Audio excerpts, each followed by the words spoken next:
हमारा अमर रहेगा। এ ভাই, এতদিন জানতাম শপিং মলে, রেস্টুরেন্টে, বারে ভালো ভালো মেয়ে রাখলে হেভি ধান্দা চলে। এখন তো দেখছি ভিখারিরাও আইটেম রাখছে। কি ব্যাপার, কত ঘন্টা ডিউটি, ওভার টাইম হয়? What nonsense! কাকা, হেভি কালেকশন মাইরি।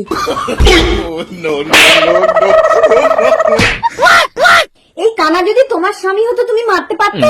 তোমার আদরের কানা তোমার শাড়ির তলায় রাখো, আমার পেছন ধরেছে কেন? তুমি যা বিজ্ঞাপন দিচ্ছ, মরা মানুষে উঠে তোমার পেছনে ছুটবে। কানা তো দেখে কি করে বিজ্ঞাপন? কানা বলে কি চোখে দেখে না? তার মানে অন্ধ সেজে বিক্রি করছো? কত লোক ভদ্র সেজে মানুষকে ঠকাচ্ছে, আর আমরা তো সামান্য অন্ধ সেজে ভিক্ষা করছি। চারিদিকে লুটপাট, হাহাকার, অসহায় মানুষের চিৎকার।